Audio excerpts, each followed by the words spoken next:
Hello, Syngap.Land. My name is Michael Graglia, and this is episode 155 of Syngap.10, the Syngap.One podcast. Today is Tuesday, November 26, and I was going to record this yesterday. I had all my notes typed up, everything ready to go, and then I received word that Annie Peck passed in Canada, and I just couldn't do it.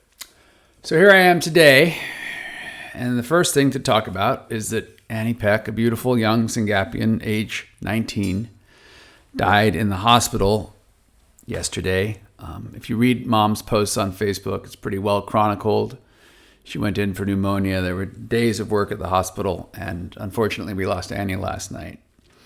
It's worth noting that there are only two other deaths of Syngapians we are aware of. One of them was Leon, which I've talked about previously, and that was drowning. The other one is in the Vlaskamp 2019 paper out of the group in Australia and the Netherlands. And that patient also died of pneumonia. So, something to be careful of. We got to look out for pneumonia, apparently, right? And so you say, well, it wasn't Syngap related. And I would say BS, right? Of course it's Syngap related. How many of our kids would receive medical care faster if they could talk and feel pain and alert us to their issues? I mean, I don't even need to beat this one to death. I think our kids are really susceptible to things that can kill them, more so than others, and we all have to be so on guard. There's a lot of grieving right now in the community. We all love each other's kids, even if we haven't met them. I have met Marta and Annie at the conference 2 years ago. The conference is next week, which I'll talk about in a minute, but I'm so grateful that Marta came to that and brought Annie. I wish our work and our progress was faster so that maybe we could have given Annie medicine, and maybe she could have been more verbal and maybe told more people that she needed help sooner. You know, there's a million woulda, couldas, and shouldas. But the bottom line is one of our moms is grieving her daughter, and we have one less Syngapian in the world. And unfortunately, you know, I don't think this is going to be the last patient we lose. As our patient community gets older, our kids get tougher, and we just need to be so vigilant as parents and caregivers to make sure that our loved ones are taken care of. And as soon as I say that, I have to say it's exhausting. There's so many things. You have to manage the kid, you have to manage their behaviors, and you have to deal with all of the normal stuff that makes people sick, and it's exhausting. So, deepest condolences to the Lewis family. I'm glad Annie is no longer suffering. And I am glad that I have my day job, which is working at SRF and doing everything we can to bring better medicines to our kids so they are higher functioning, so they are more verbal, so that we can get them better care.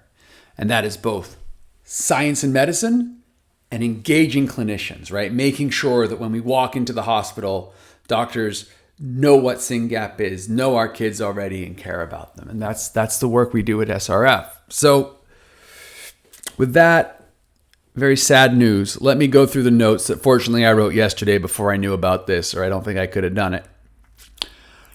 I want to call your attention to Syngap Stories. Syngap Stories was a podcast started by Ashley Fry, and she's now co-hosting it with Rainey Rose. Rainey did her inaugural episode interviewing Stacy Miller, and I listened to this episode and I loved it. And let me tell you why I loved it. It was Stacy talking about how she got diagnosed and she got called into the doctor an hour-ish from her house, and then she Googled Syngap, found Syngap Stories, listened to a couple of episodes, and found Syngap.10, and that's all she listened to for a little while. I don't know, it was weeks and months or whatever. And then she said, I got to get involved. And she called SRS, she called Ed, and now she's organizing our conference. So huge thanks to Stacy for that. But and then Rainey was like, yeah, me too. And then they talked about how they're both coming up on 1 year being diagnosed with Syngap.One. So just think about that. Think about you're listening to me through this podcast, and both of them got connected to SRF through the podcast and realized what we were doing and heard our voice and connected with the community. And now Rainey's running a podcast herself with Ashley, and Stacy's helping us run the conference, which I got to tell you is hugely important. So, wow, what a great episode. Listen to that, and then share this podcast, share stories, share this podcast with your family, with your with your neighbors, with anyone, and just let them know what SRF is doing, and let them hear about Syngap.One. It is so much work to explain this to people, and if the podcast helps us find and connect with more families and helps us explain Syngap to more people, use these tools, guys. This is work to make these. Speaking of work to make these, for the Spanish-speaking community, Juliana Meza, that family has made a video in Espanol for just about their journey with Syngap. It's up on our YouTube channel. And that's great. And I watched it because you can, with the magic of YouTube, right? You just click subtitles English. So it's a great story. And these videos also, you can share them with grandparents, with siblings, with extended family, and be like, this is Syngap. This is what's going on. This is why you need to support SRF. Please donate to SRF. Mike, don't turn this into fundraising. Why is everything about fundraising? Guys, the work we do is getting clinicians and doctors to know about Syngap, to decide to work on Syngap, and then someone's got to pay for it. And the way we pay for it is people donate. So yeah, every time you hear from me, I'm going to say, please fundraise for Syngap. Please help us raise money for Syngap research and Syngap clinics. And the reason I want to do that is because all our kids need better care. All our kids, 19-year-olds should not be dying of pneumonia. So great job, Rainey and Stacy, for that cool podcast. Thank you to the Meza family for doing that video. And let me tell you what you could do right now. Actually, these are 2 ways you can help your Syngapian. There's 2 trials right now. Trials, not studies. Study, research, questions, whatever. Trial, drugs going into people. And I want to encourage you to consider both of them. One of them is for patients age 14 to 25. 14 to 25. So if you've got a 0 to 14, don't listen anymore. But 14 to 25, this is a decentralized trial out of Stanford with an over-the-counter supplement. What that means is that Stanford University has identified a supplement that can help with people with autism. This isn't just for Syngapians, but it's for autism, and the target is behaviors. Anyone out there got bad behaviors? That's everybody. That's everybody. And so if you have a Syngapian age 14 to 25, and you're willing to enroll in this study remotely, you're going to have to do a blood draw. That's the only downside to this. You're going to have to do a blood draw. But if you can manage that, you can help us. You can help your Syngapian by getting this drug, putting them on drug. It's an over-the-counter supplement, and seeing if it helps them. And then if it works, they will give you more supply for a while. But you can also buy this stuff on Amazon. But what would be really helpful is if we had patients in the trial so the doctor could have data and tell the world, hey, this molecule helps Syngapians specifically with behaviors. Wouldn't that be good to know? So I strongly encourage any Syngap family age 14 to 25 in the U.S. to take part in this study out of Stanford. The molecule is pregnenolone. It's a neurosteroid. The other study, which I mentioned before, our friends at Longboard have started recruiting. This is a big deal, guys. A very large trial. It's the DEEP, DEE study. So DEEP study. DeepDeeStudy.com is the website. They've already announced 2 sites in Jersey and Florida. They're going to be announcing a lot more sites. There's a huge amount of paperwork and bureaucracy and these companies signing up these sites. But once they've started, I really want to see Syngapians in this. The issue with the study, with a lot of studies, is you're going to need countable motor seizures. Countable motor seizures. Wait, but if they're blinking and I know it's a seizure, does that count? No. Countable motor seizures means something is motor or moving on the body and you can see it and it's a seizure. So that would be a convulsive seizure or a drop seizure. If your patient has countable motor seizures, please consider signing up for the DEEP study with Longboard. It's a great anti-seizure drug that they're putting out. The early results in phase 1-2 study was really exciting. This is, if you have countable motor seizures, this is one I really want you to consider. Watch the website, deepdeestudy.com, and as sites come up close to you, you can enroll. I want you to know that they will let you choose your site. So if you've got a site right next to you, but you're, say, taking part in the natural history study at Stanford or Colorado or CHOP, you could pick those as sites, and maybe you could have some synergies in your travel, and they will cover travel. So that's a really exciting study. So those are 2 trials, not study, trials that I want you to be aware of. 14 to 25, pregnenolone, Stanford, decentralized. I think almost any age, DEEP study. Bexitracin is the molecule. But you have to have countable motor seizures for that. For the Stanford study, you have to have behaviors. We've all got behaviors. But for the Longboard study, you just need countable motor seizures. Now, in addition to those trials, which I keep calling studies, there are 2 studies that I want every single family to sign up for, every single one. First of all, the Fraser eye tracking study. We have 450 patients in the United States of America. To my knowledge, I think about 60 people have enrolled in the Fraser study. If you are not one of those 60 people, I need you to go to Syngap.Fund/EYE number 2, EYE2, Syngap.Fund/EYE2, and sign up for that study, people. It couldn't be easier. You sign up, they send you a link, you let your kid watch a screen for 15 minutes. Tony watched the screen for like 3 hours yesterday. I know you can do this. And you upload and you just hit send, and then they get the results, and you do that every 3 months for a while. And then what they're doing is they're validating this tool that tests the Syngapians' attention to faces, to recognition. It's very cool what they can measure with this thing in 15 minutes. And they're measuring it with the camera. The camera that you're looking at me through right now is looking at their faces and seeing where their eyes are going on the screen. It is the coolest thing ever. We have to fill that up. Why do we have to fill that up? Because then we will prove this tool works for Syngapians, and then this tool can be used in trials. Why is that so exciting? Because our kids can't speak. Our kids can't speak. And so we need a way to know if their cognition and their awareness is changing. Please take part in that study. I need every Syngap family to sign up for the Fraser study, Syngap.Fund/I2. And of course, Citizen Health. We have one of the largest rare cohorts on Citizen. Over 250 patients have enrolled. If you are not one of them, I don't know. I guess you don't want all your medical records in one place. I guess you don't want to accelerate science as fast as you possibly can. I don't know why you wouldn't sign up for Citizen Health. But please sign up for Citizen Health. Links in the show notes. We have to work together. We have to pool our data. We have to pool our resources. We have to work like hell to bring better medicines to these kids. I do not like starting podcasts talking about how a Syngapian died last night. I'm sick of it. This is my 2nd time, and I'm already sick of it.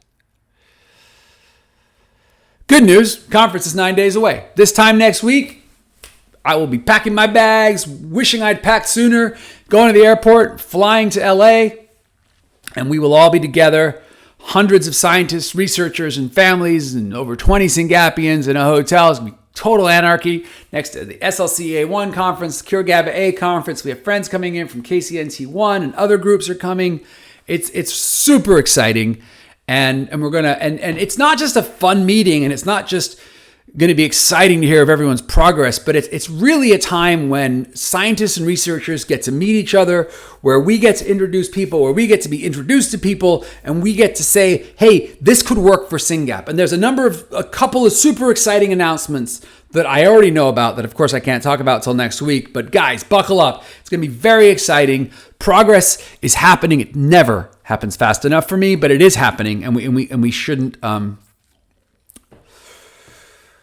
fail to recognize and appreciate that. All the links are in the show notes. The agendas are up. There's a reception on Thursday night, drinks at the hotel. There's a dinner on Friday night, family dinner, great food, wine. Please come. You need tickets for Friday. You don't need tickets for Thursday. I'm really looking forward to that conference, and it'll be a strong end to the year. Fundraising. We can't do this work without money, guys. We all need to raise money. Ask every single person you know. I see people doing fundraisers for their kindergarten and their horse therapy camp and their whatever, and I'm like, that's great. I'm glad you like these people. But understand, the only organization that's going to be fighting for your kid in 10 years is SRF. The horse therapy camp, maybe, if they can still get on the horse. Your kindergarten, no. Your whatever, Girl Scout troop, no. The only organization that's still going to be fighting for your kid in 10 years or 20 years or whatever is the Syngap Research Fund, because we are the only organization in the United States of America and a lot of other countries that is solely committed to improving the lives of Syngapians, and we put our money and our blood and our sweat and our tears where our mouth is. We are over $6 million into this, and we are not going to stop. But we cannot do it without fundraising. So please, everybody, do a fundraiser. The Coast to Coast Challenge has 150 grand right now. That's a nice number, but it needs to be 500 grand, right? So we all need to work on that. If you haven't done Christmas cards yet, there's a link in there. It's not a link, there's a code. You go to Minted, use the code. We get money in like a year. There's a bunch of fundraising resources. If you're a Fed or military, thank you for your service. We are a part of the Combined Federal Campaign. Please donate there. I'd like to end this, as I'm going to start ending all of them, by calling out a volunteer. There's an army of volunteers who make SRF work. I have mentioned Stephanie Decker before, but not enough. We just recently completed our audit and our taxes for 2023. I think that's last year. I cannot tell you what a pain these things are, guys. Audits are like, you got to do an audit every year. You got to subject yourself to an audit and let the auditor ask you questions and send them a bunch of documents and show them that we have audited financials. We then tell the IRS that we have an independently audited financials. They like that. Everyone likes it. All those documents are, by the way, public and sitting on our website. Go to our website about SRF. I think it's under documents or finances, one of those. It's all there for you to inspect as donors, right? And that is a ton of work on our side. And Stephanie does that. Stephanie also makes payments. Stephanie deals with a bunch of stuff that is not exciting. But I tell you right now, if we didn't make payments, if we didn't pay our vendors, if we didn't pay our staff, if we didn't pay our grantees, people wouldn't be working on Syngap. They'd be like, yeah, those guys talk a big game, but we never get paid. That's not true. People get paid and they get paid fast. So they get paid fast because Stephanie Decker makes it happen. And our taxes are up because Stephanie Decker made it happen. So thank you, Stephanie. Thank you, Stephanie, so much. And if you guys know Stephanie, reach out to her and say, thanks for being such a quiet and productive member of SRF. We are so lucky to have you as CFO. And if you don't know Stephanie, get to know her. She's fabulous. All right, with that, all the links in the show notes. If you're newly diagnosed, go to resources. If you haven't volunteered, volunteer. If you're not on social, look at all the things we are on social and join us. Amplify our message, amplify this podcast. Remember Syngap Stories at the top. There was a mom who got diagnosed less than a year ago, and she wasn't even home from the hospital before she listened to 2 episodes of Syngap Stories. And then she found Syngap.Fund, and now she's part of our family. That's how it works, guys. Share this content. Bring people into this family. Turn your family, your friends, your communities into supporters of SRF. You don't need to be a caregiver to give a damn. You just need to know what we're up against. And then encourage all those people to include SRF in their year-end giving so we can continue to fight for all of these patients. Please keep the Peck family and Annie's mom, Marta, in your prayers. And I'll see you next week in LA.